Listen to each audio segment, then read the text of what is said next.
তারপরে ফারজানা, ফারহানা, এরপরে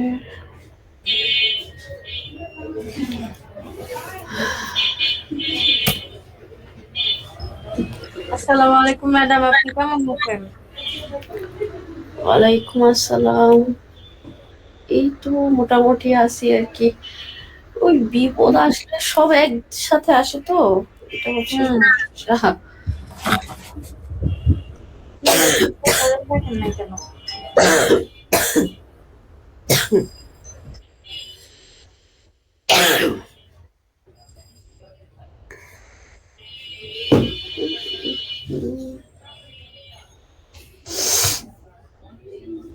সানজিদা ম্যাডাম কি বলছিলেন যেন? জি ম্যাম। কি যেন বলছিলেন? না ম্যাডাম, আপনারে বলি নাই। আচ্ছা,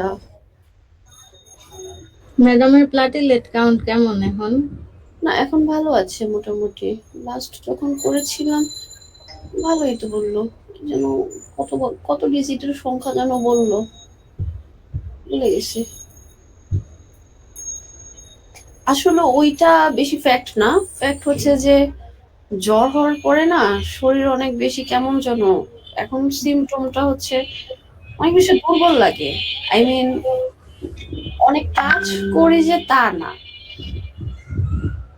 মানে আমি ম্যাডাম ওরকম এখনকার জ্বরই এইরকম, মানে ভাইরাস ইফেক্টেড তো এগুলা। আমার প্রচুর কাশি, কাশির জন্য যে আমি আবার ওষুধ খাচ্ছি না, ওটার জন্য আমি বেশিরভাগ সময় ঘুমিয়েই থাকি।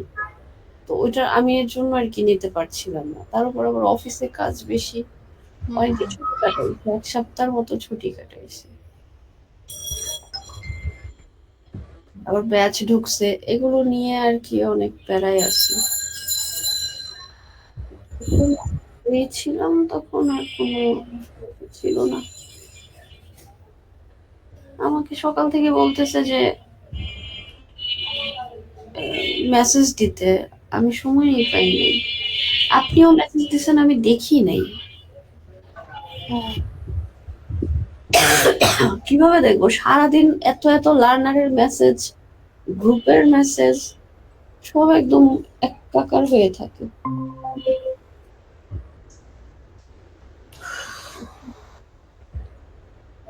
আচ্ছা ব্যাপার না, তবে আমি চেষ্টা করব যে এই কয়দিন একটু টানা ক্লাস নেওয়ার, যেহেতু একটু ভালোই সময় গ্যাপ গেছে।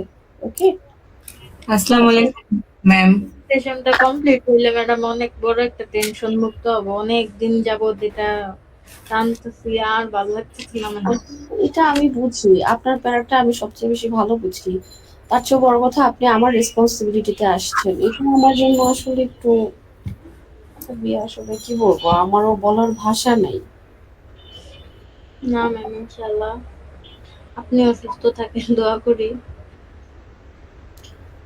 হয় না, কিন্তু বুঝি না কিভাবে কিভাবে যে চলে আসলো। শীতকালে একটুও হয় নাই, ভালো ছিল মনে হয়। এখন ম্যাডাম সারাদিন দুপুরে একটু গরম পড়ে, গরম ঠান্ডা হইতে হইতে ম্যাডাম সবারই শরীর মোটামুটি খারাপই, কেউই সুস্থ না।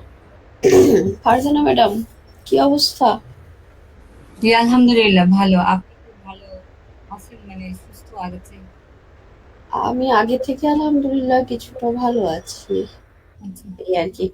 আচ্ছা, ঠিক আছে। আমরা একটু আলোচনা করি, হ্যাঁ? এই সানজিদা ম্যাডাম, আপনি কি রেকর্ড করতে পারবেন? জি ম্যাম পারবো, কেমনে জানি করতাম আগে ওইটা। এটা আমি আসলে, আমি তো কখনোই জি রেকর্ড ম্যাডাম, করতে আমার কাছে পারিনি। ট্যাব ওপেন করা যাবে। আপনি তাহলে ওই রেকর্ডটাই স্টার্ট করে দেন, হ্যাঁ? আমরা একটু আলোচনায় চলে যাই, দেখি একটু আগে ইয়ে ম্যাডাম আছেন। উম,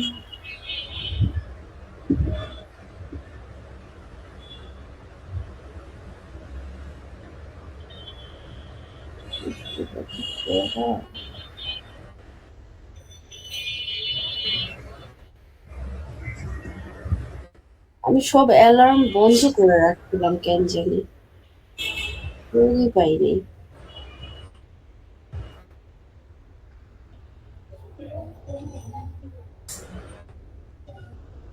হুম, আমি কোন পর্যন্ত ছিলাম?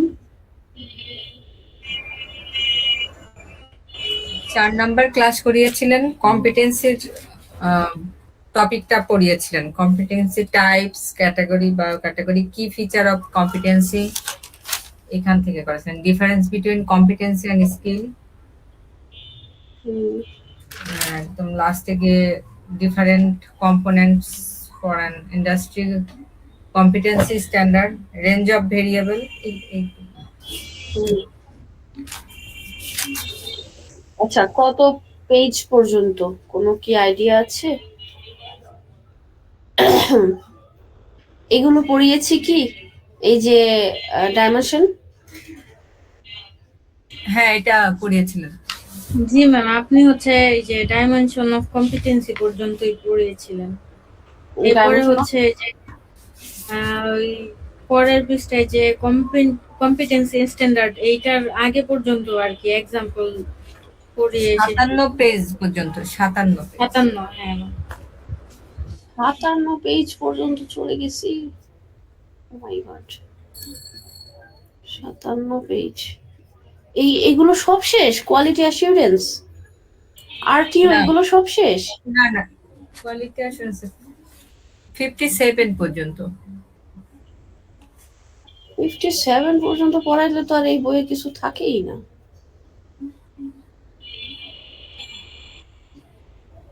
ফিফটি সেভেন পর্যন্ত কি এই বইয়ে পেজই আছে 56 পর্যন্ত? Sorry, 16 page. Exactly 14 page, 14। কি বলতেছিলেন? আমি তো বলি ম্যাডাম শেষে এখানে পেজ 15 অফ 57 এটা লেখা, তো এর জন্য আমরা না না, রেঞ্জ অফ স্টেটমেন্ট আচ্ছা, পর্যন্ত। রেঞ্জ অফ স্টেটমেন্ট কম্পিটেন্সি স্ট্যান্ডার্ডের পরের পেজ। জি এই যে এই পর্যন্ত পড়াইছি না? জি জি। ওকে, সানজিদা ম্যাডাম স্টার্ট করেন। আমি স্টার্ট করি। ওকে, রেঞ্জ স্টেটমেন্ট। ওকে, রেঞ্জ স্টেটমেন্টের ইনফরমেশনে আপনার কি কি অন্তর্ভুক্ত থাকবে? আমরা রেঞ্জ স্টেটমেন্টটা দেখেছিলাম, ওই যে রেঞ্জ অফ ভেরিয়েবল। যদি একটু আবারও পুনরায় যদি একটু ঘুরে দেখি তাহলে বলতে পারবো। কই গেল? সিএস এর একটা ইয়ে আছে, ছবি আছে, একটু দাঁড়ান দেখাই। একটা সিএস কই গেল? ওমা, ওখানেই তো ছিল। এই যে সঞ্জিতা ম্যাডাম রেকর্ডিং করছেন? রেকর্ডিং অপশন দিয়েছেন? জি ম্যাম, হ্যাঁ চালু অন করেছি। দিয়েছি। আচ্ছা, এই যে খেয়াল করেন, রেঞ্জ স্টেটমেন্টটা কিন্তু এই যে এখানে নাই, এখানে দেখা যাচ্ছে না। আমি যদি, আমরা সবাই জানি even range statement, range of variable, range কোনটা, ভেরিয়েবল কোনটা, এটা নিয়ে কিন্তু আমরা একটু আলোচনা করেছিলাম। ইভেন সবার কাছ থেকে একটা সিঙ্গেল ইন্ডিভিজুয়াল আপনার হচ্ছে ওই এক্সাম্পলও কিন্তু আমরা জেনেছিলাম, তাই না? তাহলে আবারও যদি আমি একটু দেখাই, তাহলে রেঞ্জ স্টেটমেন্ট হচ্ছে এই যে এগুলো, খেয়াল করবেন প্রত্যেকটা সিএস এর ইউনিটের যে আপনার এলিমেন্টস অফ কম্পিটেন্সির ভিতরে পারফরমেন্স গাইড আছে, ওই পারফরমেন্স গাইডের ভিতরে বোল্ড আর আন্ডারলাইন করা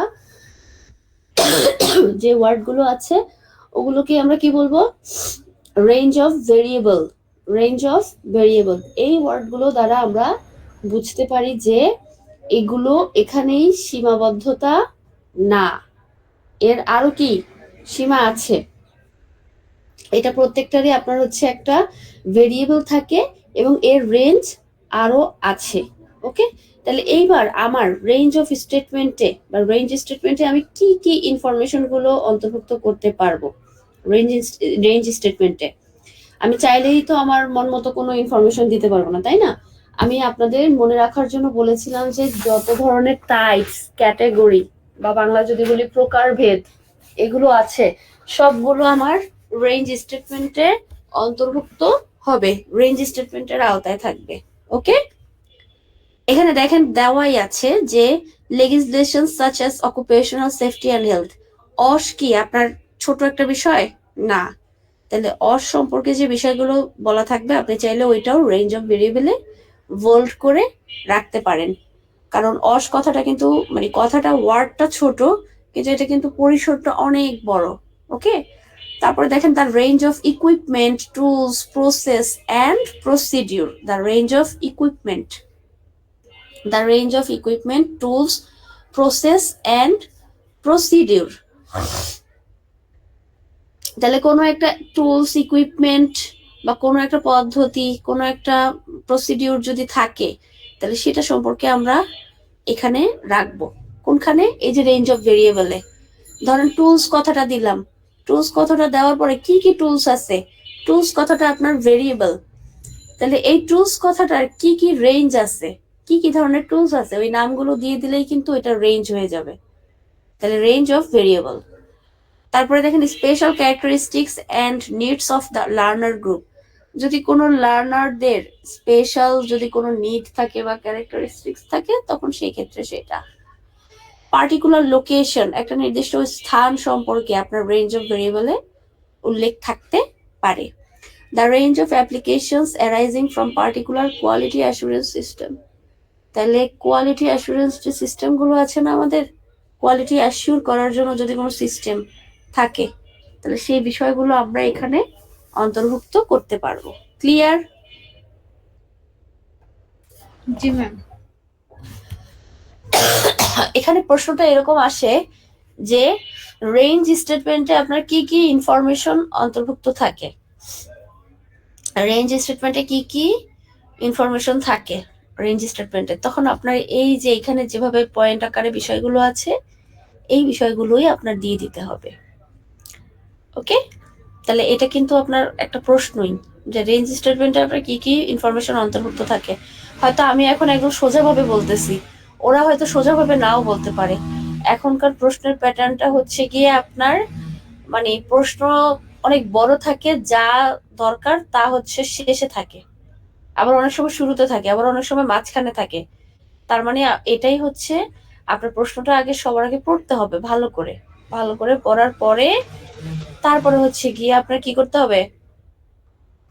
অ্যান্সার করতে হবে। হ্যাঁ, প্রশ্ন না পড়ে পুরোপুরি না পড়ে অ্যান্সার করা যাবে না। তারপরে দেখেন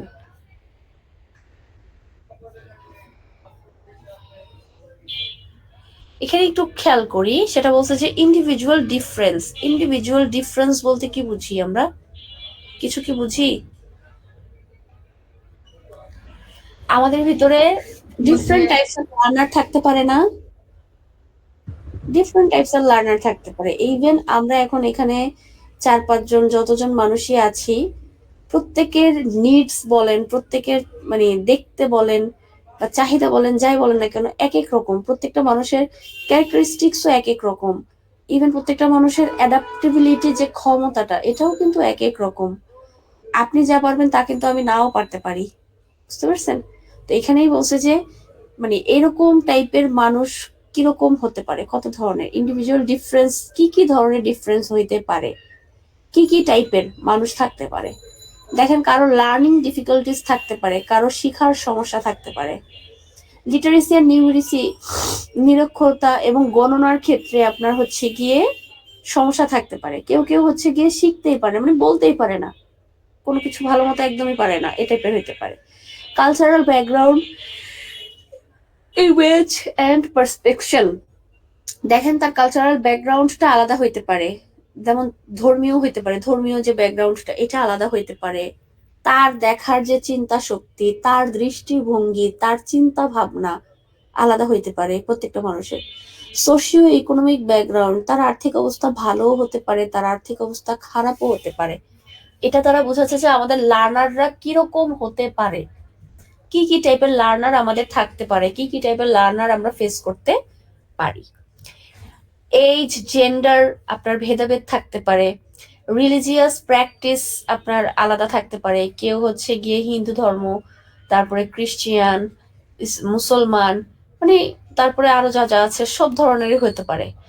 intellectual impairment or disability, disable person যারা হচ্ছে প্রতিবন্ধী ব্যক্তি থাকতে পারে, তাদের ভিতরে কারো কারো ডিসেবল প্রবলেমই থাকতে পারে। Medical condition such as aesthetics, তারপরে হচ্ছে আপনার ইপিগ্লিসি, ডায়াবেটিস অ্যান্ড অ্যাস্থমা। ওই যে আপনার মৃগী রোগ আছে না, তারপর ডায়াবেটিস, অ্যাস্থমা, এই টাইপের কন্ডিশন খারাপ থাকতে পারে, মানে শরীরের কন্ডিশন, মেডিকেল হিস্ট্রি এরকমও থাকতে পারে। তারপরে হচ্ছে physical impairment or disability involving hearing, vision, voice or mobility। আচ্ছা, এখানে উপরের একটা কথাতে বলা হচ্ছে যে তার ডিসএবিলিটি, দ্যাট মিনস সে প্রতিবন্ধী থাকতে পারে। এখানে আবার বলে দিছে যে প্রতিবন্ধী স্বরূপ এরকমও থাকতে পারে যে কেউ চোখেই দেখে না। আমার লার্নার কিন্তু প্রতিবন্ধী ব্যক্তি থাকতে পারে, কিন্তু প্রতিবন্ধী ব্যক্তির ভিতরে কিরকম হইতে পারে যে সে চোখেই দেখে না, সে কথাই বলতে পারে না, এরকমও হতে পারে আমার লার্নার। সাইকোলজিক্যাল আর সাইকিয়াট্রিক ইম্পারমেন্ট, দ্যাট মিনস সে হচ্ছে গিয়ে মেন্টালি স্ট্রেস, মানসিক ভারসাম্যহীন থাকবে না, কারণ পাগল তো আর আপনার লার্নার হবে না, এটা স্বাভাবিক, কিন্তু সে সাময়িকভাবে স্ট্রেসফুল থাকতে পারে। এই ধরনের লার্নার থাকতে পারে, এবং এই ধরনের লার্নার আপনার হ্যান্ডেল করতে হতেও পারে সিচুয়েশন ভেদ অনুযায়ী। এখন আপনাদের প্রশ্ন আসতে পারে যে মানে কানা যে থাকবে, অন্ধ বা বোবা, এরা কিভাবে কি করবে? যে অন্ধ তাদেরও কিন্তু আমাদের এখানে লার্নিং প্র্যাকটিস আছে, যেটাকে আমরা বলি ট্যাকটাইল পদ্ধতি, সামনে গেলে দেখতে পারবো, ওয়ার্কের মাধ্যমে, এটাও আছে। তো সেক্ষেত্রে তার সম্পূর্ণ অ্যাসেসমেন্টের স্ট্র্যাটেজিটাও চেঞ্জ হয়ে যাবে। সেটা কিরকম, যে চোখে দেখতে পারে না তার জন্য ট্যাকটাইল পদ্ধতিতে বা ব্রেইল পদ্ধতিতে তার অ্যাসেসমেন্ট বলেন বা যাবতীয় যে কাজগুলো আছে সবগুলো পরিচালনা করা হবে। বুঝতে পারছেন? যে ধরেন কথা বলতে পারে না বাট চোখে তো দেখতে পারে, তাহলে তার ক্ষেত্রেও আবার মানে ফ্লেক্সিবল যে ওয়েগুলো আছে সেভাবে তাকে মোট কথা শেখানো হবে। এই হচ্ছে বিষয়। তাহলে এখানে ইন্ডিভিজুয়াল ডিফারেন্স বলতে আমরা বুঝতে পারি যে আমাদের যে লার্নার গ্রুপ, মানে লার্নার, সে যে সব সময় অনেক ব্রিলিয়েন্ট, অনেক ইন্টেলিজেন্ট, মানে দেখতে সুদর্শন, বা যে যেই ধর্মের আছেন সেই ধর্মের হবে তা কিন্তু না। আপনার লার্নারের ভিতরে অনেক ধরনের প্রতিবন্ধকতা থাকতে পারে, আপনার লার্নার অনেক টাইপের হতে পারে। ওকে, এইটুকু ক্লিয়ার? জি ম্যাম। বুঝে জি ম্যাম বললেন, না বুঝে বললেন না। আবার আরেকটা বিষয় আসি, সেটা বলছে যে নিডস, নিডস কথাটার মানে কি? স্যার, ম্যাডাম, নিড, প্রয়োজন, নিড কথার মানে কি? প্রয়োজন, চাহিদা। লার্নারদের চাহিদা।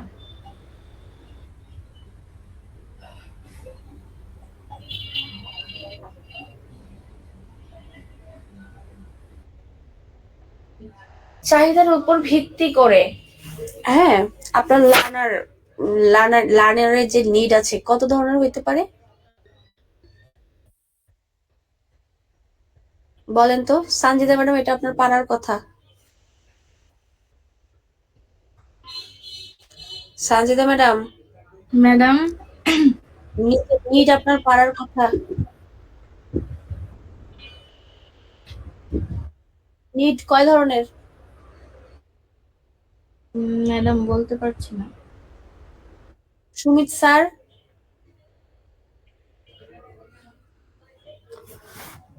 সুমিত স্যার আছেন?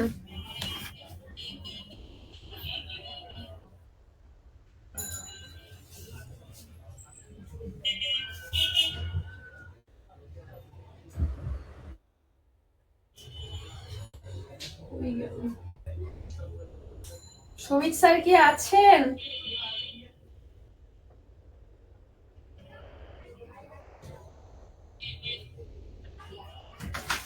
আল্লাহ, ফারহানা ম্যাডাম আছেন? জি, আমি আছি। আর কে আছে? রবিউল। আচ্ছা,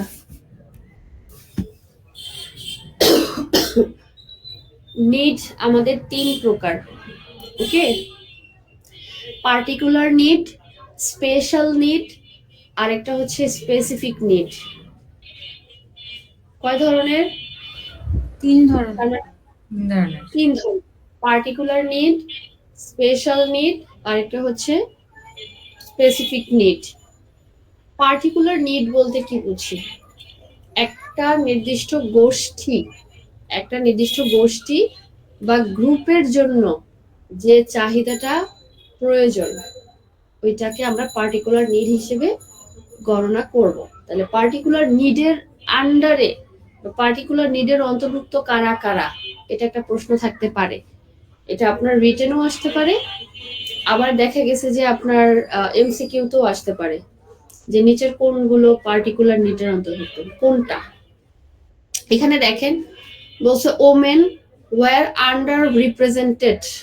ওমেন যারা হচ্ছে গিয়ে কি একটা ওমেন, একটা ওমেন মানে কি বলে এটাকে, মহিলা মেয়ে বা নারীদের একটা গোষ্ঠী থাকে না, বিভিন্ন ওমেন্স গ্রুপ গুলো দেখেন না, ওমেন্স অ্যাক্টিভিটি, ওমেন্স গ্রুপ আছে না, জি ম্যাম।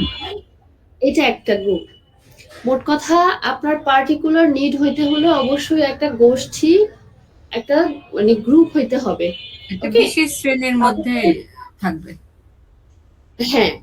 তারপরে হচ্ছে গিয়ে আপনার রুরাল অ্যান্ড রিমোট লার্নার যারা আছেন, রুরাল অ্যান্ড রিমোট লার্নার একটা গ্রুপ না, রুরাল এরিয়া, রিমোট এরিয়া, তাই না? ওইটা। পিপল উইথ ডিসএবিলিটিস, ডিসএবল পিপল যারা, প্রতিবন্ধী ব্যক্তি যারা, তাদের একটা গ্রুপ আছে না, এইটা। People from non English speaking background, যারা ইংলিশে কথা বলতে পারে না, ইংলিশ সম্পর্কে ধারণা নেই, এইটা হইতে পারে। ইউথ অ্যাক্ট রিক্স, যারা টিনেজার আছেন, তাদেরও তো একটা গ্রুপ আছে। তো এই যে মানে পার্টিকুলার নিডটা তাদের প্রয়োজন, এই টাইপের লোকদের। তারপরে কি আপনার বলছে, youth at risk, survivors of trauma and torture, যারা হচ্ছে গিয়ে ওই যে নির্যাতন, ইয়থ অ্যাট রিস্ক, এই পয়েন্টটা স্কিপ হয়ে গেছে। না, ইয়থ অ্যাট রিস্ক হচ্ছে গিয়ে আপনার ওই যে টিনেজার যারা, টিনেজ ওরা। তারপর হচ্ছে আপনার survivors of trauma and torture, যারা হচ্ছে কি ওই যে নির্যাতনের শিকার হয়, নির্যাতিত হয়, তাদেরও তো একটা গ্রুপ থাকে, তাই না? ওইগুলা। তাহলে ওইসব মানুষের জন্য আপনি এই পার্টিকুলার নিডটা প্রদান করতে পারবেন। দ্যাট মিনস পার্টিকুলার নিডের অন্তর্ভুক্ত হইতে হইলে অবশ্যই তাকে কি হইতে হবে, একটা গোষ্ঠী বা একটা গ্রুপের সমন্বয়ে হতে হবে। ওকে, বাকি নিডগুলো আমরা আবার দেখবো। আরেকটা হচ্ছে স্পেশাল নিড, আরেকটা হচ্ছে স্পেসিফিক নিড।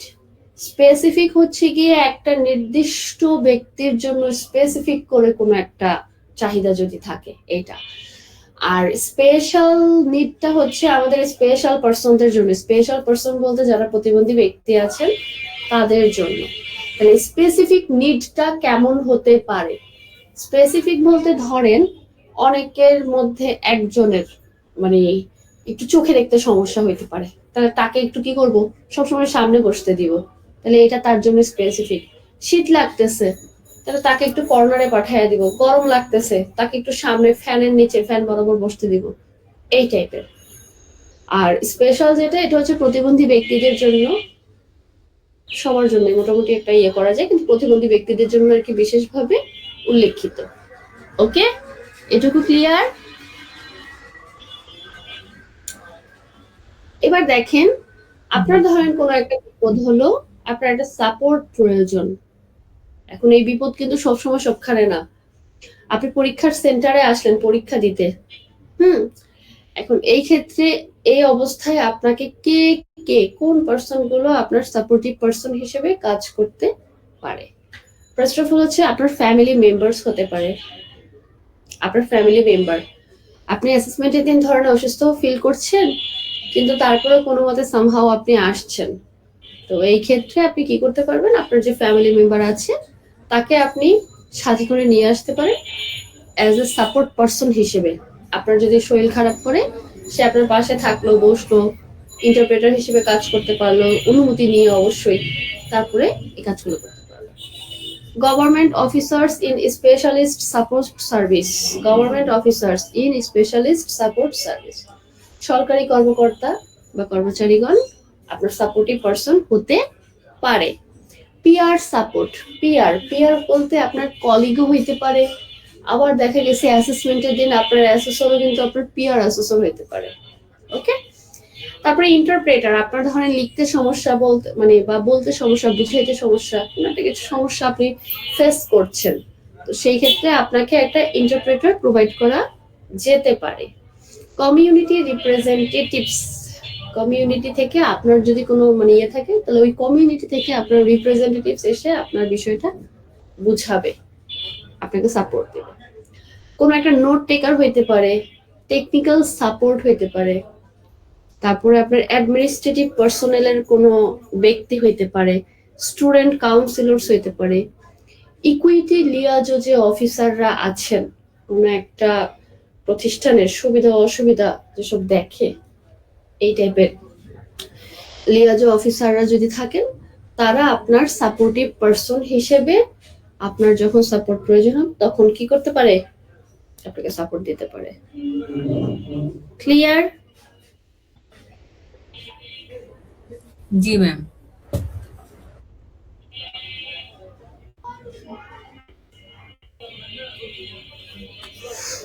তারপরে দেখি, আচ্ছা এটা আসেন, এটা খুবই ইম্পর্টেন্ট, খুব বলতে খুবই। ওকে, সেটা হচ্ছে টাস্ক অ্যানালাইসিস। টাস্ক কথাটার মানে কি? কাজ একটা কাজ। আর অ্যানালাইসিস মানে বিশ্লেষণ। বিশ্লেষণ করা, বাস্তবায়ন করা। বিশ্লেষণ বা কি? বিশ্লেষণ করা, ভাঙা।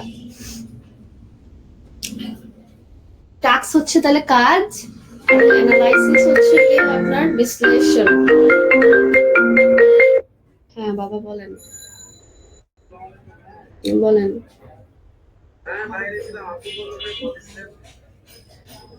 না না না,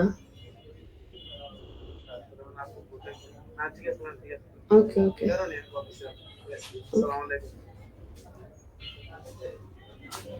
আচ্ছা, টাস্ক হচ্ছে আপনার কাজ, আর অ্যানালাইসিস হচ্ছে বিশ্লেষণ করা। একটা কাজকে ক্ষুদ্র ক্ষুদ্র ভাবে বিশ্লেষণ করাটাই কি টাস্ক অ্যানালাইসিসের কাজ। এখন ক্ষুদ্রভাবে বিশ্লেষণ সে কি করবে, কিভাবে করবে, কোনটাকে করবে, কোনটাকে করবে বলেন তো? আমাদের যে এলিমেন্টস অফ কম্পিটেন্সি আছে না স্যার ম্যাডাম, ওই এলিমেন্টস অফ কম্পিটেন্সিটাকেই কি করবে?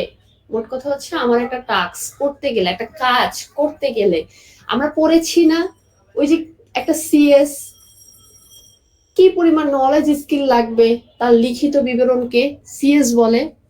তাহলে আমার একটা কাজ করতে আমি আমি একটা কাজ সম্পূর্ণ করব, তাহলে এই কাজটা সম্পূর্ণ করতে গেলে আমার কি পরিমাণ নলেজ লাগবে, স্কিলস লাগবে, এবং আমার অ্যাটিটিউডটা কেমন থাকা লাগবে, এইটা বিশ্লেষণ করাটাই হচ্ছে আপনার টাস্ক অ্যানালাইসিসের কাজ। ক্লিয়ার?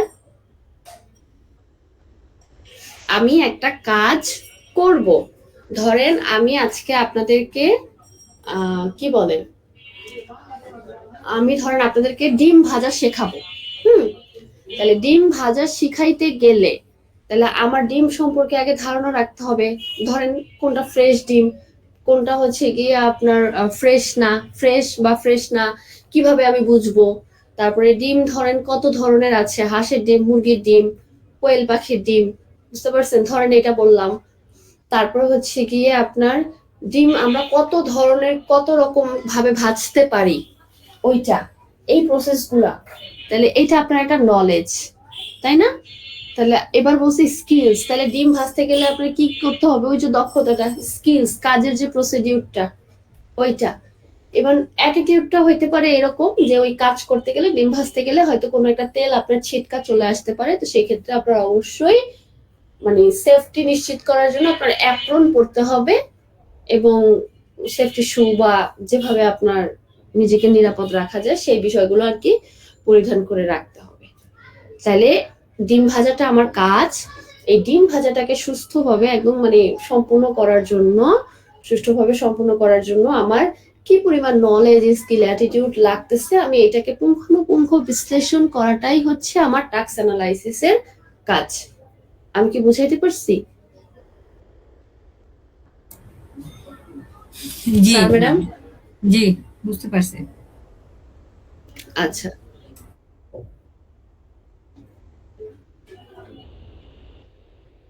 এই যে এই লাইনটা একটু দেখেন, খেয়াল করেন।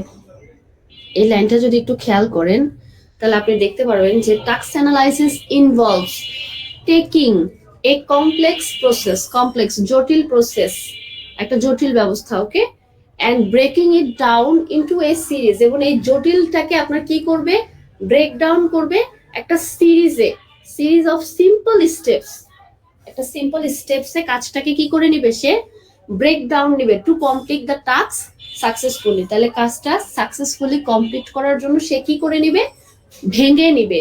তাহলে আমি যদি একটা কাজ করতে যাই, তাহলে ওই কাজটাকে যদি আমার নলেজ কিরকম লাগবে, স্কিল কিরকম লাগবে, অ্যাটিটিউড কিরকম লাগবে, এগুলো যদি আমি ভেঙে ভেঙে বের করি, হ্যাঁ, এবং দিন শেষে শুধু যদি ওইটুকুই আমি মানে তাকে আয়ত্ত করাই, তাহলে আমার কাজটা ইজি হয়ে যাচ্ছে না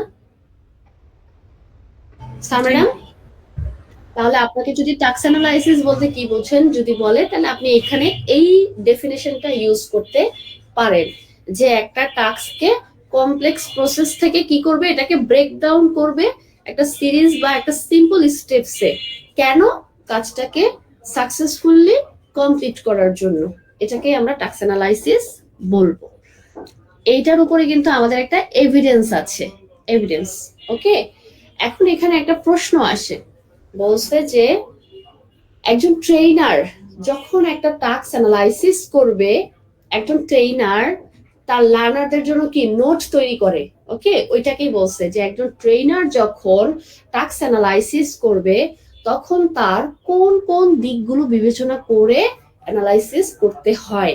তাহলে তখন আপনাকে যদি এভাবে প্রশ্নটা আসে যে একটা ট্রেনার যখন একটা টাস্ক অ্যানালাইসিস করবে তখন তার কোন কোন দিকগুলো বিবেচনা করতে হয়, তখন আপনি এই যে এইখানের এই পয়েন্টগুলো তখন দিয়ে দিবেন। আমি এখানে ছোট ছোট করে হলুদ দাগ দিয়ে রাখছি, আপনি চাইলে যদি একেবারেই মনে না থাকে তাহলে এগুলো অনুসরণ করতে পারেন। সেটা হচ্ছে কিরকম, safety, first of all safety, okay, তারপর হচ্ছে কোয়ালিটি। সবার প্রথমে সে কি করবে, যে কাজই করতে যাবে না কেন অবশ্যই সে সতর্কতা অবলম্বন করবে, যে কাজই করতে যায় না কেন অবশ্যই তাকে কি করতে হবে, সেফটি নিশ্চিত করতে হবে, যে কাজই করতে যাক না কেন, যে কোনো অকুপেশনারি যে কোনো কাজই করতে যাক না কেন তাকে সবার আগে সেফটি নিশ্চিত করতে হবে। তারপরে হচ্ছে কাজের গুণগত মানটা, কোয়ালিটিটা, quality, will the task be carried out to A required standard. তাহলে প্রত্যেকটা কাজ করার জন্য একটা স্ট্যান্ডার্ড আছে, একটা নির্দিষ্ট মানদণ্ড আছে, তাহলে ওই মানদণ্ডটা মিট হচ্ছে কিনা, ওকে, ওইটা আপনার খেয়াল রাখতে হবে। তারপরে দেখেন include the appropriate amount of details, that means আমি যখন আপনাকে একটা ইনফরমেশন প্রোভাইড করব ওইখানে যেন পর্যাপ্ত পরিমাণে আপনার তথ্য থাকে, আমি যেন আপনাকে আধো ভাঙ্গা কোনো তথ্য প্রোভাইড না করি। আমি যখন আপনাকে কোনো একটা নির্দেশনা দিব সেটা যেন অবশ্যই সম্পূর্ণ থাকে, পর্যাপ্ত পরিমাণে থাকে, যেটা পড়ে বা যেটা অ্যানালাইসিস করে যেন আপনি ইজিলি বুঝতে পারেন। আমি আপনাকে অর্ধেক দিলাম আর অর্ধেক নিজের কাছে রেখে দিলাম, তাহলে তো হইল না, তাই না? এর জন্য বলছে অ্যাপ্রোপ্রিয়েট অ্যামাউন্ট অফ ডিটেলস, আপনার ওইখানে পর্যাপ্ত পরিমাণে তথ্য আপনার ওখানে ওই টাস্ক অ্যানালাইসিসে থাকতে হবে। তারপরে ইউজ সিম্পল ল্যাঙ্গুয়েজ, টাস্ক অ্যানালাইসিসটা অবশ্যই আপনার একটা সিম্পল ভাষায় ব্যবহৃত হইতে হবে, একটা সিম্পল ভাষায় ব্যবহৃত হইতে হবে। কারণ আপনি যদি অনেক বেশি, আমাদের যে সিবিএলএমটা আছে এটা বলছে যে লার্নার সেন্ট্রেড বা self paced learning. Self paced বলতে বোঝাচ্ছে যে নিজস্ব গতিতে নিজে নিজে সে এটাকে কি করবে, লার্ন করবে নিজস্ব গতিতে নিজে নিজে, ওকে, সেলফ পেস্ট। দেখেন তাহলে সেলফ পেস্টের জায়গায় যদি এরকম হয় যে আমি অনেক জটিল, অনেক বড় বড় ফ্রেজ এন্ড ইডিয়মস ব্যবহার করে আমি বইটা লিখছি, তাহলে সেক্ষেত্রে আমার এটা তো আপনার দেখা গেছে যে মানে ক্লাস 8 থেকে শুরু করে অনার্স মাস্টার্স সব লেভেলের মানুষরাই এখানে আসে। এখানে কিন্তু কোনো আসার জন্য ধরা বাধ্যবাধকতা নেই যে আপনাকে ওই অনার্স পাসই করতে হবে, মাস্টার্স পাসই করতে হবে, নাহলে আসা যাবে না, এরকম কোনো কিন্তু ধারাবাহিকতা নেই। তো এর জন্য এই যারা নিম্নমানের তারা তো আর এত হাই লেভেলের ভাষা বুঝবে না, তাই সবার জন্য যেন বোধগম্য হয়, এর জন্য বলতে যে আপনার ভাষা অবশ্যই কি হইতে হবে, সিম্পল হইতে হবে। Include hints and tips to make the task easier. তাহলে আপনার ওই কাজটাকে আরো সহজ করার জন্য প্রয়োজন পড়লে কি করতে হবে, হিন্টস দিতে হবে এবং টিপস দিতে হবে।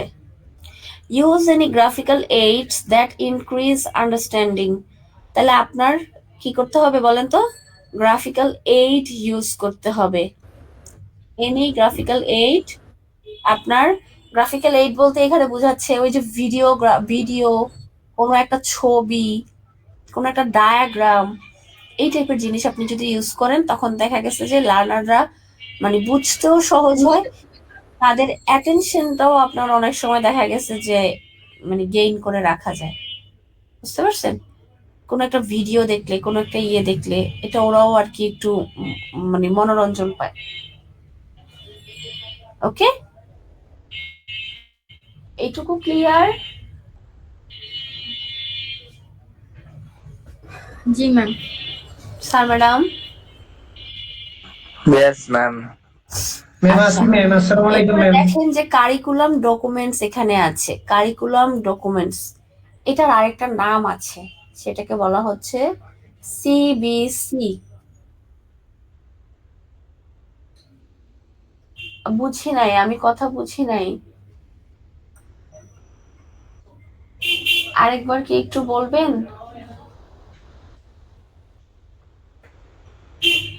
কেউ কি কিছু বলেছেন আমাকে? ম্যাম আপনাকে সালাম দিয়েছিলাম। ও আচ্ছা, ওয়ালাইকুম আসসালাম স্যার। ম্যাম আপনি সুস্থ আছেন তো ম্যাম? মোটামুটি আছি, এখনো আলহামদুলিল্লাহ বাইচা আলহামদুলিল্লাহ। আছি আর কি। আচ্ছা ম্যাম আচ্ছা জানি শুনেছি আপনার নাকি ডেঙ্গু হয়েছিল। হ্যাঁ, দেখতে তো আসলেন না। ম্যাম সরি বললাম ম্যাম, কি, আমরা আসতাম, অ্যাড্রেস তো জানি না ম্যাম। আচ্ছা থাক, পরের বার হইলে আমি দিয়ে রাখবো নি অ্যাড্রেসটা। আইসা আর দরকার নেই ম্যাম, এবারই যথেষ্ট। আচ্ছা এবার শুনি। দেখেন, কারিকুলাম ডকুমেন্টস, হ্যাঁ, তাহলে কারিকুলাম ডকুমেন্টসটা হচ্ছে গিয়ে আপনার, এটা কিন্তু আপনার সিবিসি নামেও পরিচিত। আমরা একদম শুরুর দিকে যদি বলি, দুইটা ডিফারেন্স দেখিয়েছিলাম, মনে আছে কি? ওই যে সিএস আর সিবিসি, যখন আমরা সিএস পড়িয়েছিলাম, মনে না থাকলে কোনো সমস্যা নাই, আমি আরেকবার একটু দেখাই। এই যে দিকে খেয়াল করি জাস্ট এক নজরে, এই যে দেখেন, জি ম্যাম। এই যে সিএস, এখানে হচ্ছে সিবিসি। তাহলে সিএস আর সিবিসির মধ্যে আমার ডিফারেন্সটা কি, পার্থক্যটা কোথায়? এখানে কিছু ভাষাগত পার্থক্য আছে আর কিছু একদম কোর পার্থক্য আছে। সেটা হচ্ছে ফার্স্ট অফ অল সিএস এ ইউনিট কথাটা ইউজ হয়। Unit, unit title, unit core, unit descriptor, nominal hour. Same ভাবে আপনার সিবিসি, সিবিসির ফুল ফর্ম হচ্ছে competency based curriculum. Okay, competency based curriculum. তাহলে এখানে ইউনিট কথাটা ইউজ হয় সিএস এ, আর সিবিসি তে ইউজ হয় হচ্ছে আপনার মডিউল, মডিউল কথাটা ইউজ হয়। ওকে, তাহলে যেখানে আপনার ইউনিট টাইটেল সিএস এ থাকবে, সেখানে ইউনিটের জায়গায় হয়ে যাবে মডিউল টাইটেল।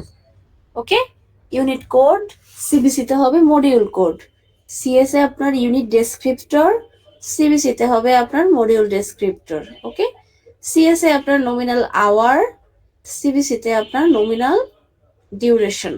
ক্লিয়ার?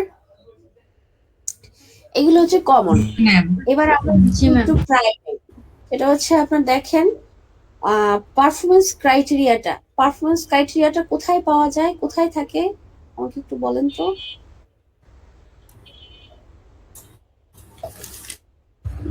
ম্যাডাম কি বলছেন আবার একটু? বলছি পারফরমেন্স ক্রাইটেরিয়া কোথায় থাকে, মানে কোথায় পাওয়া যাবে CSMS সিএস এ তো সবই এলিমেন্ট পাওয়া যাবে, সিএস এর কোথায়? এলিমেন্ট অফ কম্পিটেন্সির পাশে। এলিমেন্ট কম্পিটেন্সির পাশে। এলিমেন্টস অফ কম্পিটেন্সির ভিতরে আপনার কি মানে পাশে পারফরমেন্স Yes, ক্রাইটেরিয়া sir. থাকে, তাহলে সিএস এর পারফরমেন্স ক্রাইটেরিয়া সিবিসি তে হয়ে যাবে অ্যাসেসমেন্ট ক্রাইটেরিয়া, সিএস এর পারফরমেন্স গাইডলাইন সিবিসি তে হয়ে যাবে অ্যাসেসমেন্ট গাইডলাইন, সিএস এর এলিমেন্ট অফ কম্পিটেন্সি আর সিবিসি তে এটা হয়ে যাবে লার্নিং আউটকাম। তাহলে সিএস এর এলিমেন্টস অফ কম্পিটেন্সি সিবিসি তে কি হবে? Learning outcome. এখন এগুলো কি আপনার সম্পূর্ণ চেঞ্জ হয়ে যাবে? না, কোনো কিছুই চেঞ্জ হবে না, কোনো ওয়ার্ড চেঞ্জ হবে না, চেঞ্জ হবে শুধু এই টাইটেল গুলো, performance criteria, assessment criteria. That means performance ক্রাইটেরিয়ার ভিতরে যে জিনিসগুলো থাকবে ওই সেম জিনিসগুলোই আপনার অ্যাসেসমেন্ট ক্রাইটেরিয়াতে আসবে, শুধু আপনার উপরের যে টাইটেলটা সেটা চেঞ্জ হয়ে যাবে। দ্যাট মিনস এক জায়গায় সিএস হইলে থাকবে পারফরমেন্স ক্রাইটেরিয়া নামে, আর সিবিসি হইলে থাকবে অ্যাসেসমেন্ট ক্রাইটেরিয়া নামে, এই শেষ পার্থক্য। এগুলো হচ্ছে আপনার মেইন ডিফারেন্স। ওকে, তারপরে দেখেন এখানে তাহলে সিএস, তাহলে কারিকুলাম ডকুমেন্ট, সিএস এর কম্পিটেন্সি বেসড কারিকুলামকে আবার কি বলা হয়? কারিকুলাম ডকুমেন্টসও বলা হয়। কম্পিটেন্সি বেসড কারিকুলামকে কি বলা হয় আবারও? আরেকটা কি বলা হয়? এই কারিকুলাম ডকুমেন্ট ডকুমেন্টসও বলা হয়। তাহলে দেখেন এই curriculum is a documented representation of A set of competency. তাইলে আপনার অনেকগুলো ডকুমেন্টস একসাথে, মানে ডকুমেন্টসের একটা সেটকে আমরা কি বলতে পারি? সিবিসি। ওকে, অনেকগুলো, তাহলে এর ভিতরে কিন্তু অনেকগুলো ডকুমেন্টস থাকবে, একটা কারিকুলামের অনেকগুলো ডকুমেন্টস এখানে রিপ্রেজেন্ট করবে এই সিবিসি তে। ক্লিয়ার? এখানে দেখেন পরের লাইনটা দেখেন, খেয়াল করেন, under the national technical and vocational qualification framework, যেটাকে বলা হয়েছে এনটিবিকিউএফ, কিন্তু আমরা এখানে এনটিবিকিউএফ বলবো না, আমরা বলবো বিএনকিউএফ। তাহলে under the Bangladesh National Qualification Framework, this competencies are usually written as unit of competency. তাহলে এই কম্পিটেন্সি গুলোকে কি আকারে লেখা হয় বলেন তো? ইউনিট অফ কম্পিটেন্সি আকারে in the competency standard, CS এর মধ্যে কম্পিটেন্সি স্ট্যান্ডার্ডে আপনার এই যে আপনি যে রিপ্রেজেন্ট করবেন এগুলো আপনার সিএস এ ইউনিট অফ কম্পিটেন্সি আকারে লেখা হয়। These standards are endorsed by the relevant industry skills council, that means ISC. তাহলে সিএস অনুমোদন করে কারা? কে বলেন তো? আইএসসি। সিএস অনুমোদন করে কে? ISC, Industry Skills Council. কারণ আমি দিন শেষে বলছি যে আমি দক্ষ জনশক্তি গড়ে তুলবো, তাহলে দক্ষ জনশক্তি যদি আমার গড়ে তুলতে হয় তাহলে আমার মার্কেট বা ইন্ডাস্ট্রির চাহিদা অনুযায়ী আমার কি করতে হবে? চলতে হবে। তাহলে ইন্ডাস্ট্রিতে যে চাহিদাগুলো আছে সেটার একটা লিপিবদ্ধকে আমরা সিএস বলতেছি। ওকে, আর এই সিএসটাকে অনুমোদন করে কারা? এন্ড্রোজ করে কারা? আইএসসিরা। ক্লিয়ার? ম্যাম, এখানে কি আইএসসি বলতে যে বুঝেছে যে আইএসসি একটা আছে ট্যুরিজম এন্ড হসপিটালিটি আইএসসি, ওইটা নাকি সামগ্রিক ভাবে যেটা? সামগ্রিকটা বুঝাইছে। আর ওই আইএসসি তো শুধুমাত্র আপনার এই যে ইন্ডাস্ট্রি স্কিলস কাউন্সিল, ওইটা তো শুধু ট্যুরিজমের জন্য, কিন্তু এখানে তো শুধু ট্যুরিজম আসবে না বাবা, এখানে তো আপনার সব মানে সব আসবে, সবটা আসবে। বুঝতে পারছেন? Yes miss. Okay,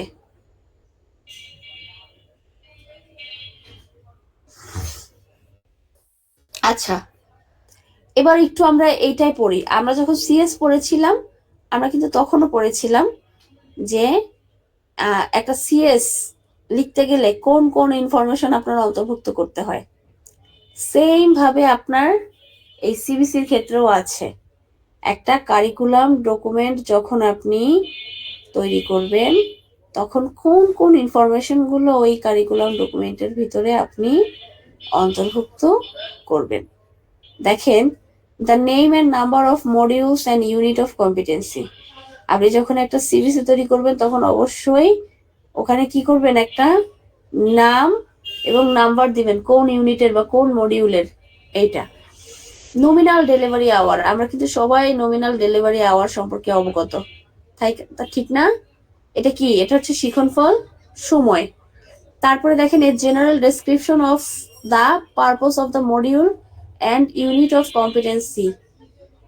unit of competency, তাহলে একটা মডিউলের উদ্দেশ্যটা কি, মানে পারপোজ, যেটা ওই যে সামারি আছে না, সামারি জেনারেল ডেসক্রিপশন, ওইটার কথা বলা হয়েছে, উল্লেখ থাকবে। Any pre requisite knowledge and skills. আচ্ছা, সিএস এর কোথাও কি এই 4 নাম্বার অপশনটা ছিল? সিএস এর কোথাও যে লার্নারের পূর্বের কি নলেজ থাকতে হবে, কি সম্পর্কে জানতে হবে, এটা কি ছিল?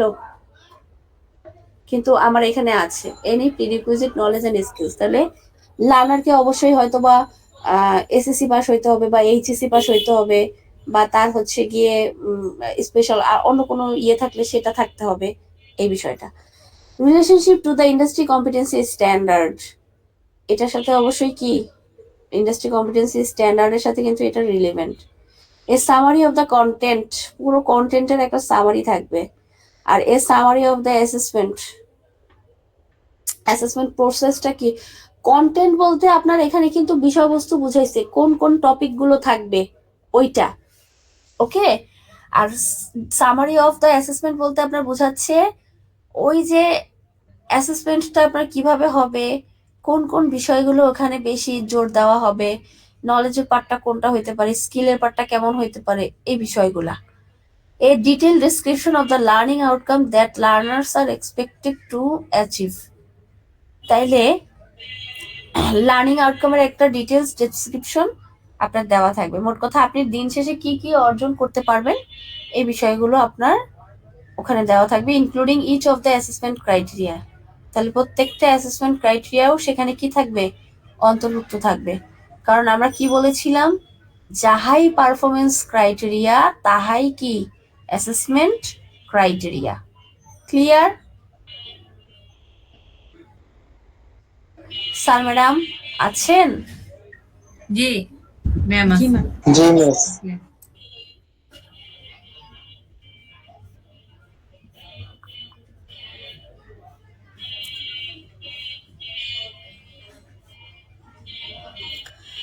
এখানে দেখেন বলছে যে what is the relationship between learning outcome and elements.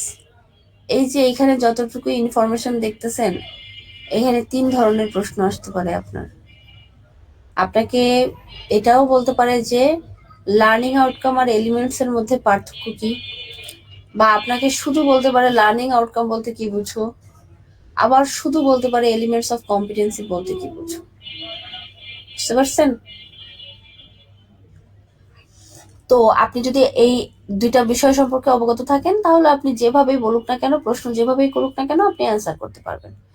দেখেন, ফার্স্ট অফ অল আমরা একটু ডিফারেন্সটা দেখি। হ্যাঁ, বলছে লার্নিং আউটকাম। লার্নিং আউটকাম অবশ্যই একটা কি টার্ম, কারিকুলাম টার্ম। কারণ লার্নিং আউটকাম আপনি কোথায় পেয়েছিলেন বলেন তো?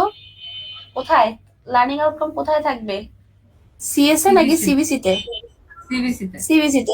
দেখেন এখানে কিন্তু অলরেডি বলেও দিচ্ছে কারিকুলাম টার্ম, দ্যাট মিনস এখানে অবশ্যই এটা সিবিসি টার্ম। তারপরে দেখেন বলছে লার্নিং আউটকাম কি, states what a learner should be able to do toward achieving the purpose of the module বা ইউনিট অফ কম্পিটেন্সি। তাহলে লার্নিং আউটকামটা বলতে আমরা কি বুঝি?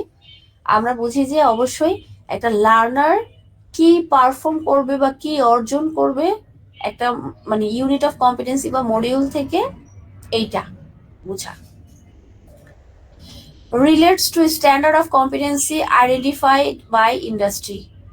তাহলে আপনার আমাদের যে সিএস আছে, মানে ইন্ডাস্ট্রি কি চাচ্ছে সেটা সিএস এর সাথে আইডেন্টিফাই করতে বা রিলেট করতে সাহায্য করে। লার্নিং আউটকামটা is written as an action statement from the learner's point of view. তাহলে লার্নিং আউটকাম আমাদের অলওয়েজ কি করতে হবে, অ্যাকশন ভার্ব দ্বারা লিখতে হবে। আপনাদের আরো সামনে গেলে আমরা পাবো কিছু অ্যাকশন ভার্ব। তাহলে লার্নিং আউটকাম অবশ্যই কি দ্বারা লিখতে হবে? অ্যাকশন ভার্ব দ্বারা।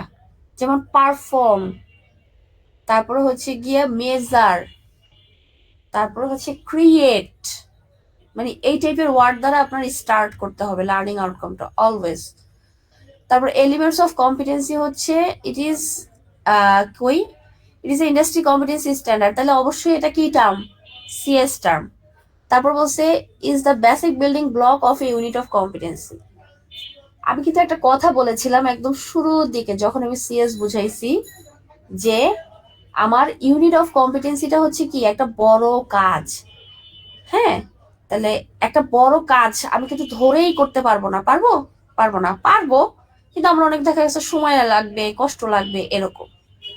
কিন্তু আমি যদি ওই বড় কাজটাকে ব্রেকডাউন করে নেই, ছোট ছোট কাজে পরিণত করে নিই, আবার ওই ছোট ছোট কাজগুলোকে আরো ছোট ভাগে পরিণত করে নিই, তখন যখন আমার ওই ছোট কাজগুলো হয়ে যাবে, একটা পর্যায়ে আমার বড় কাজগুলো কি হয়ে যাবে। তাহলে আমার বলছে যে আমার যে লার্নিং আউটকাম, আমার যে এলিমেন্টস অফ কম্পিটেন্সি, এইটা হচ্ছে আমার একটা বিল্ডিং এর বেসিক ব্লক বা একটা ইউনিট অফ কম্পিটেন্সির বেসিক যেটা সেটা। তাহলে আমি যদি এখানে একটা সিএস আছে, আমি একটু আবারও বুঝাই, আপনারা একটু খেয়াল করবেন। সেটা একটু হয়ে গেল, এই যে একটু খেয়াল করেন, এই যে work in a team environment, এটা আমার একটা বড় কাজ। ওকে, আর এই যে দেখেন এলিমেন্টস অফ কম্পিটেন্সির ভিতরে আছে হচ্ছে এই চারটা, এই 1 2 3 4। তাহলে আমার যখন এই 4.1 2 3 4 কমপ্লিট হয়ে যাবে, তখন আমার এই 4 কমপ্লিট হবে। 4.1 4.2 4.3 4.4 যখন কমপ্লিট হবে, তখন আমার 4 কমপ্লিট হবে। সেম ভাবে 3.1 3.2 3.3 যখন কমপ্লিট হবে, তখন আমার এই 3 কমপ্লিট হবে। তাহলে এরকম করে এই একটা দ্যাট মিনস 4 3 2 1 যখন কমপ্লিট হবে, তখন আমার কি এই work in a team environment complete হবে। তাহলে পিলার হিসাবে এখানে কাজ করতেছে কোনটা? এইটা না স্যার ম্যাডাম? জি ম্যাম। তাহলে আমার এখানে বলছে ইউনিট অফ কম্পিটেন্সি কি, এলিমেন্টস অফ কম্পিটেন্সি হচ্ছে একটা basic building block of unit of competency. তাহলে আপনার ইউনিটটা তখনই কমপ্লিট হবে যখন ওই এলিমেন্টস অফ কম্পিটেন্সিটা কমপ্লিট হবে। তাহলে যতদিন না পর্যন্ত আপনার এলিমেন্টস অফ কম্পিটেন্সি কমপ্লিট হবে না, ততদিন পর্যন্ত কি আপনার ইউনিট কমপ্লিট হবে না। তাহলে একটার সাথে সম্পৃক্ত না। আমার যদি আমি আরো একটা উদাহরণ দিই, একটু খেয়াল করেন। আমাদের বাসার বা রুমের 4 কোণায় 4টা পিলার আছে, তাই না? 4 কোণায় 4টা পিলার দেওয়ার পরেই কিন্তু আমরা ইটের গাঁথনি গাঁথি, তাই না স্যার ম্যাডামরা? আমি যদি ওই পিলারটাকে না বসাইয়া ইটের গাঁথনি গাঁথতাম, তাইলে আমার কি ওইটা মানে পাকাপোক্ত হইতো? আমার টেকসই হইতো স্যার ম্যাডাম? না, ওটা জি না ম্যাম। থাকবে না। টিকতো না, তাই না? তাহলে এখানেও হচ্ছে সেইটা। আমার এটার খুঁটিটা হচ্ছে গিয়ে ধরেন আমার পুরো একটা রুম তৈরি করব, তাহলে পুরো রুমটা হচ্ছে আমার একটা কাজ। তাহলে রুমটা ধরেন 4 কোণার, 4টা পিলার, এই 4টা পিলারই হচ্ছে আমার এলিমেন্টস অফ কম্পিটেন্সি। রুমের যেমন ওই 4টা পিলার ছাড়া কি রুমটা তৈরি হবে না, পাকাপোক্ত হবে না, তেমনি এই এলিমেন্টস অফ কম্পিটেন্সির এই বিল্ডিং মানে বেসিক বিল্ডিং ব্লক গুলো ছাড়া, মানে এই এলিমেন্টস অফ কম্পিটেন্সি ছাড়া একটা ইউনিট কমপ্লিট হবে না। বুঝতে পারছি? তাহলে আপনাকে যদি প্রশ্ন করা হয় এলিমেন্টস অফ কম্পিটেন্সি কি, তখন আপনি বলতে পারবেন ইট is the basic building block of A unit of competency. তাহলে একটা ইউনিট অফ কম্পিটেন্সি সম্পূর্ণ করতে গেলেই যে জিনিসটা আমার না হইলেই না, ওই যে আমরা বলছিলাম না must know, should know, could know, underpinning knowledge, বলছিলাম না ক্লিনিক্যাল অ্যাসপেক্ট অফ জি। কম্পিটেন্সি, এই বিষয়গুলো আর কি, না হইলেই না। ক্লিয়ার? জি ম্যাম। আচ্ছা আচ্ছা, তারপর বলছে describes the task that made up the broader function or job. তাহলে আপনার কাজ বা টাস্কটা কি? এটা একটা বড় ফাংশন বা জবে পরিণত করাটাকে আপনার বলছে এলিমেন্টস অফ কম্পিটেন্সি। ওকে, তাহলে এই ক্ষেত্রে কিন্তু আমরা প্রশ্ন করছিলাম যে আমাদের এই লাইনটা থেকে 3টা প্রশ্ন আসতে পারে। First of all learning outcome আর হচ্ছে গিয়ে এলিমেন্টস অফ কম্পিটেন্সির পার্থক্য আসতে পারে, কিন্তু আমরা কিন্তু এখানে আবার আসতে পারে হচ্ছে শুধু লার্নিং আউটকাম বলতে কি বুঝো, আবার শুধু এলিমেন্টস অফ কম্পিটেন্সি বলতে কি বুঝো। তাহলে আমরা কিন্তু 2টা প্রশ্ন অলরেডি কভার করে ফেলছি। শুধু লার্নিং আউটকাম বললে আমরা ফার্স্ট অফ অল বলবো, এতটুকু অল্প একটু লিখবো, সেটা হচ্ছে যে it is a curriculum term, তারপরে লিখবেন দ্যাট স্টেটস মানে প্রথম 2 লাইনটা আর কি লার্নিং আউটকামের, that states what a learner should be able to do towards achieving the purpose of the module বা ইউনিট অফ কম্পিটেন্স। আরেকটা কি, সেটা হচ্ছে এলিমেন্টস অফ কম্পিটেন্সি। তাহলে এলিমেন্টস অফ কম্পিটেন্সিটা কি, সেম ভাবে it is the industry competency standard term বা সিএস টার্ম, তারপরে which is the basic building block of a unit of competency। তাহলে একটা ইউনিট অফ কম্পিটেন্সি পুরো একদম বেসিক বিল্ডিং ব্লকটাই কি এলিমেন্টস অফ কম্পিটেন্সি। ক্লিয়ার? জি ম্যাম। জি ম্যাম। হুম,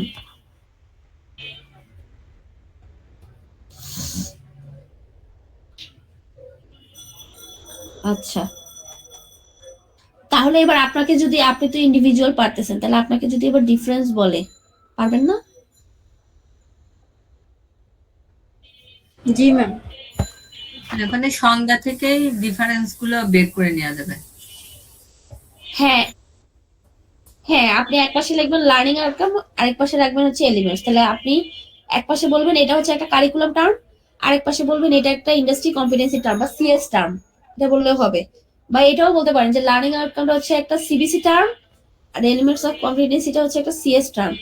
এরপরে লার্নিং আউটকামের সংজ্ঞা দিয়ে দিলেন, আর এই পাশে এলিমেন্টস অফ কম্পিটেন্সির সংজ্ঞা দিয়ে দিলেন, শেষ। পারবেন না? আরেকটা বিষয় সেটা হচ্ছে যদি আপনাকে বলে যে এলিমেন্টস অফ কম্পিটেন্সি এটা কি, আপনি কিচ্ছু পারেন না, কোনো কিচ্ছু মনে নাই, ধরেন সিএস টার্ম এটাও মনে নেই, আপনার যদি শুধু এইটুকু মনে থাকে যে এটা একটা বেসিক বিল্ডিং ব্লক, এটা একটা ইউনিট অফ কম্পিটেন্সির বেসিক বিল্ডিং ব্লক, এইটুকু কথা লিখতে পারলেও আপনাকে নাম্বার দিবে। ম্যাম যে প্রথম ক্লাসে বলেছেন যে একটা বড় কাজকে ক্ষুদ্র ক্ষুদ্র বুঝতে অংশে পারছেন? বিভক্ত করে, বড় কাজকে ক্ষুদ্র ক্ষুদ্র অংশে বিভক্ত করে আচ্ছা, নেওয়া হচ্ছে এলিমেন্ট। বুঝতে পারছেন মনে হয়, এর জন্যই তো সারা সত্য নেই।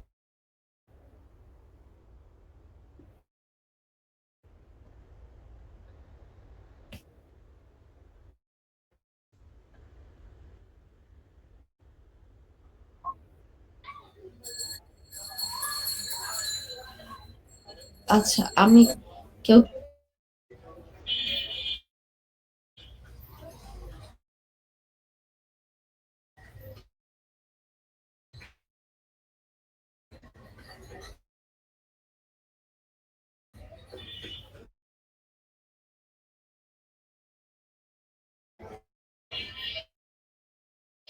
আমার মেবি নেট সমস্যা নাকি?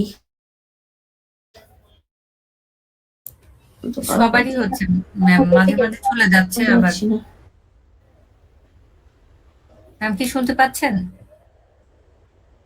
আচ্ছা, এবার আমার তো অ্যাসেসমেন্ট ক্রাইটেরিয়া আর পারফরম্যান্স ক্রাইটেরিয়াটা কি আমাকে একটু বলেন তো। ম্যাডাম অ্যাসেসমেন্ট ক্রাইটেরিয়া হচ্ছে অ্যাসেসমেন্টটা কিভাবে হবে, হ্যাঁ, কারা শুনতে নিবে, পাচ্ছি। কোথায় হবে, এন্টার বিষয়গুলোর যে ক্রাইটেরিয়া, এটা হচ্ছে অ্যাসেসমেন্ট ক্রাইটেরিয়া। আর একটি লার্নার কতটুকু অ্যাসেসমেন্টে কতটুকু পারফর্ম করতে, মানে কিভাবে পারফর্ম করবে, টাস্কটা কিভাবে কমপ্লিট করবে, ওইটা হচ্ছে পারফরম্যান্স ক্রাইটেরিয়া।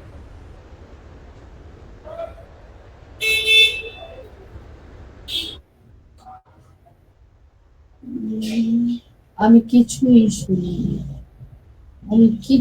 শুনিনি, কেন জানি আমার নেট আমি কিছুই শুনতে পাচ্ছি না। ম্যাডাম আমি আপনার কথা বলিনি। আমার কথা কি আপনারা শুনতে পাচ্ছেন?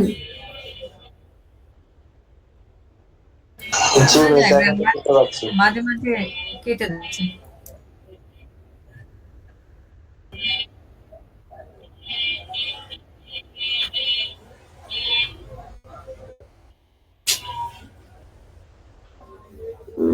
হচ্ছে না।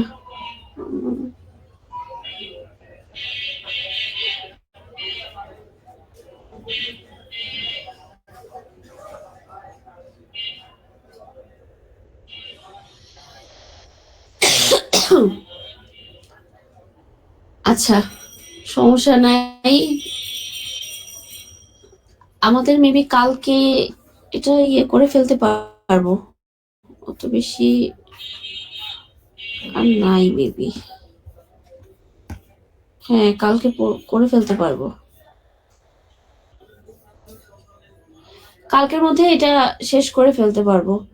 নেটওয়ার্কের জন্য আর আগাতে পারছি না, এটুকু রেখে দেই। আমিও আবার অনেকদিন পরে একটু পড়াচ্ছি তো, টায়ার্ড হয়ে গেছি অল্পতেই। আপনারা কি আমার কথা শুনতে পাচ্ছেন? জি মিস, এখন শুনতে জি পাচ্ছি। ম্যাম, জি ম্যাডাম। স্যার সমস্যা নেই। ম্যাডামরা আছেন? জি জি ম্যাম, শোনা যায়। ম্যাডাম হ্যাঁ, তাহলে কালকে আমরা তাহলে আজকে এটুকু রাখি। কালকে কোনটা সমস্যা কোনটা নাই ম্যাম। বাবা কোনটা বুঝেন নাই আপনি বলেন সঞ্জিতা। না ম্যাডাম বললাম যে তাহলে আজকে এ পর্যন্ত থাকুক, আমরা এ পর্যন্ত কমপ্লিট করি, কালকে আবার বাকিটা শেষ করে দিই। আচ্ছা, মিস, ঠিক আছে। জি। অনেকদিন গ্যাপ থাকার কারণে আপনার সাথে তো কথাবার্তা আমার হয় নাই খুব একটা। টু স্টোনে আমি বসছিলাম হ্যাঁ, অ্যাসেসমেন্টটা, হ্যাঁ রিটেনে আটকে গেছি আর এভিডেন্সে।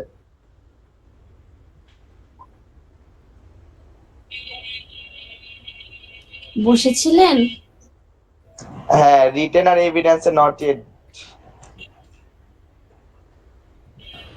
আচ্ছা, সমস্যা নাই, ডেমন তো পার হইছেন।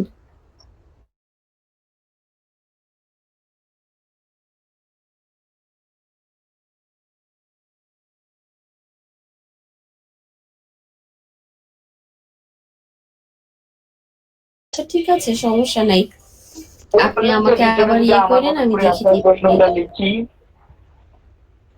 বললো যে রিটেনের এক্সাম গুলো যদি আমি আমার মতো করে লিখি উনি নাম্বার দেবে, তারপর লিখলাম, পরবর্তীতে বলে না সিএস এর মতো করে লিখতে হবে। যখন খাতা দেখতে গেল বললো সিএস এর সিবিএল এ যেভাবে আছে ওইভাবেই লিখতে হবে।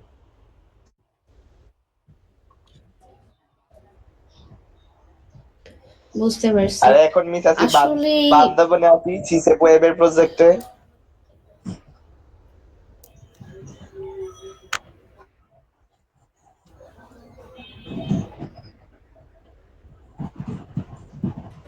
স্যার আপনার কি অ্যাসেসমেন্টে কি কি কোশ্চেন আসছে মনে আছে?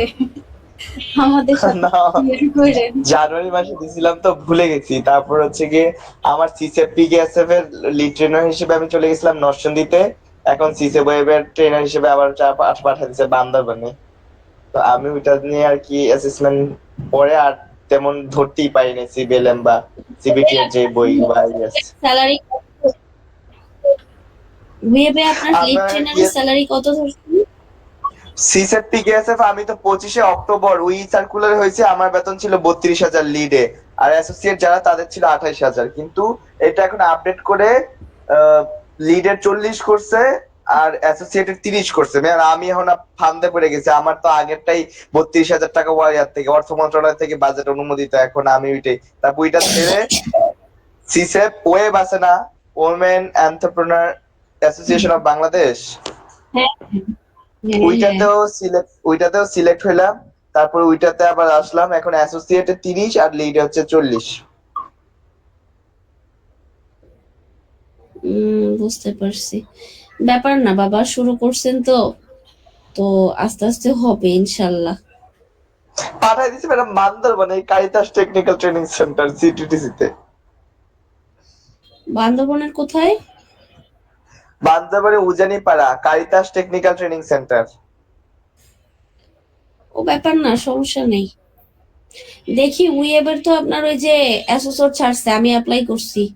যদি আমারে দেয় আমি যাবো নি অ্যাসেসমেন্ট নিতে। হ্যাঁ ওয়েবের ম্যাম যদি আসেন তো ভালো হয়, আপনি আসেন, আপনাকে সাথে একটু বান্দরবনে আসেন আপনি ম্যাডাম। না, বান্দরবনে আমি ওই যে এই এই সপ্তাহে আমাকে বলছিল অ্যাসেসমেন্টে যাইতে বান্দরবনে বেকিং এর, কিন্তু আমি আসলে শরীরের জন্য যাইতে পারি নাই।